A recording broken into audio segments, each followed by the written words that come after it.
नमस्कार, SBD news में आपका स्वागत है। पेश है 9 मई रविवार सुबह 10:15 बजे राजस्थान की बड़ी खबरें। सीएम अशोक गहलोत ने कहा कि शहरों के साथ साथ कोरोना संक्रमण गांवों में भी बड़ी तेजी से फैल रहा है। इसके प्रसार को रोकने और संक्रमितों को तत्काल इलाज उपलब्ध कराने के लिए ग्रामीण क्षेत्रों में हेल्थ मशीनरी को पूरी तरह से एक्टिव किया जाए। उन्होंने कहा कि साथ ही लोगों को जागरूक करने और अन्य व्यवस्थाओं के लिए राज्य सरकार के सभी कार्मिकों और पंचायत स्तर के जनप्रतिनिधियों की अधिक से अधिक भागीदारी सुनिश्चित की जाए। उन्होंने कहा कि गांवों में संक्रमण इस तरह बढ़ा तो इसे नियंत्रित करना बेहद मुश्किल होगा। गहलोत शनिवार रात को वीसी के माध्यम से कोविड संक्रमण, लॉकडाउन तथा संसाधनों की उपलब्धता सहित अन्य संबंधित विषयों पर उच्च स्तरीय समीक्षा कर रहे थे। राजस्थान में कोरोना का तांडव जारी है, लेकिन जिलों के प्रभारी मंत्री नदारद हैं। एक माह पहले ही जब सुजानगढ़, सहाड़ा और राजसमंद में उपचुनाव हो रहे थे तो यही मंत्री वोट के लिए लोगों को घरों से निकाल कर लाए। भारी संक्रमण के बावजूद भीड़ एकत्र की, पर वोटिंग खत्म होते ही ये क्वारंटाइन हो गए। अशोक चंदाना को छोड़कर किसी मंत्री ने अपने प्रभार वाले जिलों का दौरा तक नहीं किया, जबकि अपने विधानसभा क्षेत्रों व गृह जिलों में जा रहे हैं। कुछ मंत्रियों को छोड़कर बाकी ने वीसी के जरिए स्थिति जानना भी उचित नहीं समझा। कलेक्टर को फोन कर जिलों के हाल जान रहे हैं। भ्रष्टाचार निरोधक ब्यूरो की एक टीम ने जयपुर में मानसरोवर स्थित एक निजी अस्पताल के स्वास्थ्य कर्मी अशोक कुमार को कोविड-19 मरीज को बिस्तर दिलवाने के एवज में शनिवार को परिवादी से 23,000 रुपए की रिश्वत लेते रंगे हाथों गिरफ्तार किया। ब्यूरो के महानिदेशक भगवान लाल सोनी ने बताया कि परिवादी द्वारा शिकायत की गई थी कि उसके कोरोना वायरस संक्रमित परिजन को राजस्थान चिकित्सा विज्ञान विश्वविद्यालय में आईसीयू बेड व अन्य सुविधाएं दिलवाने की एवज में मेट्रोमास अस्पताल के स्वास्थ्यकर्मी अशोक कुमार गुर्जर द्वारा 1,30,000 रुपए की रिश्वत मांगकर परेशान किया जा रहा है। आरोपी परिवादी से 95,000 रुपए पहले ही वसूल कर चुका था।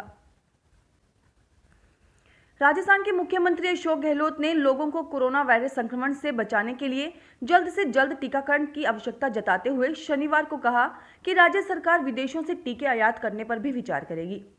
गहलोत ने शनिवार रात उच्च स्तरीय समीक्षा बैठक में कहा कि संक्रमण पर नियंत्रण और जीवन रक्षा के लिए टीकाकरण को गति देने की जरूरत है।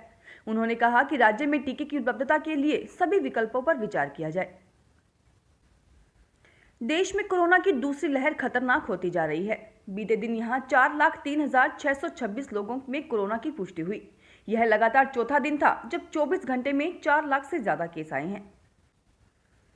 राजस्थान के मुख्यमंत्री अशोक गहलोत ने शनिवार को कहा कि कोरोना वायरस संक्रमण से भारत में भयावह स्थिति पैदा हो गई है और केंद्र सरकार को जल्द से जल्द देश की अधिकतम जनसंख्या के टीकाकरण का प्रबंध करना चाहिए। इसके साथ ही गहलोत ने संक्रमित मरीजों की संख्या के आधार पर ऑक्सीजन, दवाइयों व अन्य सभी जरूरी वस्तुओं का वितरण करने की भी मांग दोहराई। गहलोत ने ट्वीट किया कि कोरोना वायरस संक्रमण से भारत में भयावह स्थिति पैदा हो गई है। मौजूदा हालात में लगता है कि जब तक अधिक से अधिक संख्या में लोगों को टीका नहीं लगाया जाएगा, तब तक इस संक्रमण पर काबू नहीं पाया जा सकेगा।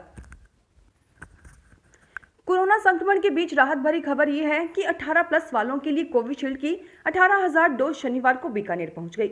रविवार को 30 केंद्रों पर कोरोना के टीके लगाए जाएंगे। राज्य सरकार ने 18+ के लिए शनिवार को वैक्सीन की खेप भेज दी। वैक्सीनेशन के लिए स्लॉट रात 9 बजे खुलने के साथ ही युवा वर्ग बुकिंग में जुट गया। मात्र 10 मिनट में ही सभी स्लॉट बुक हो गए। उधर चंद मिनट में ही स्लॉट बुक होने पर कई रजिस्ट्रेशन से वंचित रह जाते हैं। अजमेर में अजय नगर के भगवानगंज क्षेत्र स्थित साधु बस्ती के निकट शनिवार को गाजे बाजे के साथ बारात निकालना एक दूल्हे को महंगा पड़ गया। जिला कलेक्टर के निर्देश पर पहुंची टीम ने दूल्हे पर 25,000 रुपए का जुर्माना लगाते हुए रसीद थमा दी। कार्रवाई की सूचना मिलते ही रामगंज थानाधिकारी सत्येंद्र सिंह नेगी भी मौके पर पहुंच गए। जलदाय एवं ऊर्जा मंत्री डॉक्टर बीडी कल्ला ने बीकानेर के पीबीएम अस्पताल में 500 ऑक्सीजन कंसंट्रेटर उपलब्ध कराने और यहां पर 500 से 1,000 बेड का बड़ा ऑक्सीजन संयंत्र लगाने को कहा है। डॉक्टर कल्ला ने इस बारे में प्रदेश में कोरोना प्रबंधन संबंधी कार्यों और समन्वयों की व्यवस्था देख रहे वित्त विभाग के प्रमुख शासन सचिव अखिल अरोरा से वार्ता की। बाड़मेर विधायक मेवाराम जैन ने जिला मुख्यालय पर कोविड रोकथाम को लेकर किए जा रहे चिकित्सा कार्यों का शनिवार को निरीक्षण कर चिकित्सा महकमे को आवश्यक निर्देश दिए।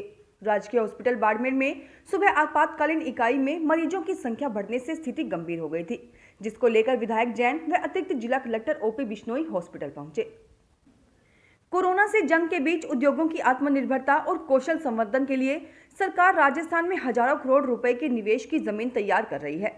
लड़ाकू विमान रफाल बनाने वाले दसां समूह की शाखा दसां सिस्टम्स ने सरकार को इस बारे में प्रस्ताव दिया है। इसके अनुसार हर जिले में उद्योगों की विभिन्न श्रेणियों के लिहाज से सेंटर ऑफ एक्सीलेंस खोले जाने की योजना है।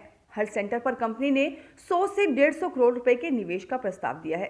प्रस्ताव को लेकर कंपनी के साथ उद्योग विभाग एवं अन्य संबंधित विभागों के उच्चाधिकारियों की बैठक हो चुकी है, जिसमें राज्य सरकार ने सैद्धांतिक तौर पर माना है कि यह प्रस्ताव प्रदेश के हित में है।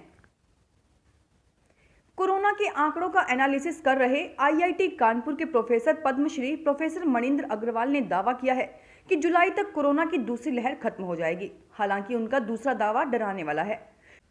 कोरोना का डेटा एनालिसिस करने पर मालूम चला कि अक्टूबर से ही तीसरी लहर भी शुरू हो जाएगी। इस स्टडी में यह नहीं मालूम चल पाया कि तीसरी लहर कितनी भयावह होगी।